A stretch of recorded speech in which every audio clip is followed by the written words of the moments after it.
Orang Melayu tak boleh terus disuap, kata Anwar.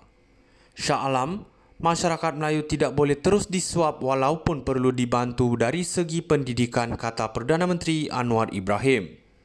Dalam teks ucapan yang dibacakan Timbalan Perdana Menteri Fadillah Yusof pada sambutan ulang tahun ke-25 Universiti Teknologi Mara UiTM, Anwar berkata universiti itu memainkan peranan penting dalam membantu masyarakat Melayu maju sehingga boleh berdikari. Anwar berkata sejarah UiTM perlu dimaknai dengan kefahaman tentang cabaran dan permasalahan menyelubungi pendidikan orang Melayu.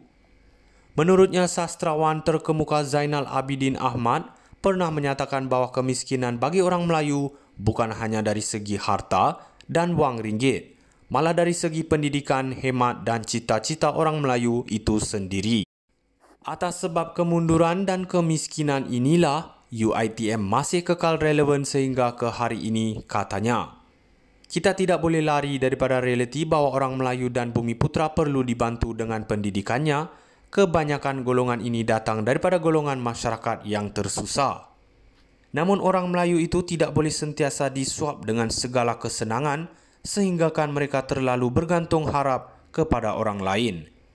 Di sinilah peranan penting UiTM untuk membawa suatu kemajuan pendidikan kepada orang Melayu dan Bumiputra sehingga mereka boleh berdiri sendiri dan menjadi pencipta nilai dalam ekonomi masyarakat. Anwar turut memuji UiTM kerana berjaya mengekalkan malah memartabatkan citra Bumiputra dan pemikiran yang lebih mengakar kepada konteks tempatan. UiTM yang pada mulanya dikenali sebagai Dewan Latihan Rida ditubuhkan pada 1956 dengan matlamat mengubah nasib anak bangsa melalui pemindahan ilmu. Sesungguh pun begitu, kita tidak boleh terlalu selesa dengan pencapaian yang dimiliki, katanya. Janganlah kita alfa, janganlah kita lalai dan janganlah kita leka. Marilah kita bersama-sama meraihkan semangat kejayaan dan memperkukuhkan dalam membawa universiti ini ke tahap yang lebih tinggi, kata Anwar. Orang Melayu tak boleh terus disuap, kata Anwar. Shah Alam, masyarakat Melayu tidak boleh terus disuap walaupun perlu dibantu dari segi pendidikan, kata Perdana Menteri Anwar Ibrahim. Dalam teks ucapan yang dibacakan Timbalan Perdana Menteri Fadillah Yusof pada sambutan ulang tahun ke-25 Universiti Teknologi Mara UiTM, Anwar berkata universiti itu memainkan peranan penting dalam membantu masyarakat Melayu maju sehingga boleh berdikari. Anwar berkata sejarah UiTM perlu dimaknai dengan kefahaman tentang cabaran dan permasalahan menyelubungi pendidikan orang Melayu.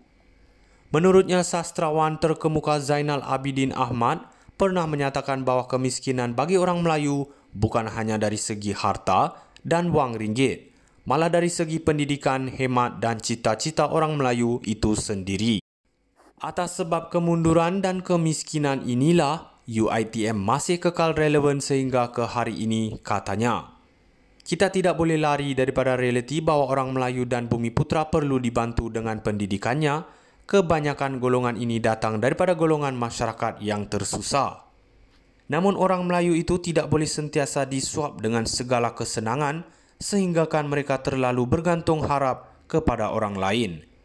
Di sinilah peranan penting UiTM untuk membawa suatu kemajuan pendidikan kepada orang Melayu dan Bumiputra sehingga mereka boleh berdiri sendiri dan menjadi pencipta nilai dalam ekonomi masyarakat.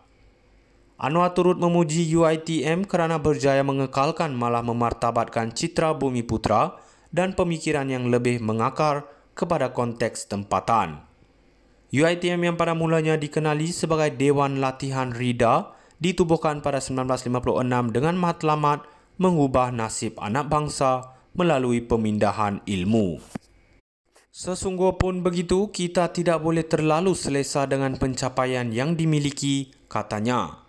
Janganlah kita alfa, janganlah kita lalai dan janganlah kita leka. Marilah kita bersama-sama meraihkan semangat kejayaan dan memperkukuhkan dalam membawa universiti ini ke tahap yang lebih tinggi, kata Anwar. Orang Melayu tak boleh terus disuap, kata Anwar. Shah Alam, masyarakat Melayu tidak boleh terus disuap walaupun perlu dibantu dari segi pendidikan, kata Perdana Menteri Anwar Ibrahim. Dalam teks ucapan yang dibacakan Timbalan Perdana Menteri Fadila Yusof pada sambutan ulang tahun ke-25 Universiti Teknologi Mara UiTM, Anwar berkata universiti itu memainkan peranan penting dalam membantu masyarakat Melayu maju sehingga boleh berdikari. Anwar berkata sejarah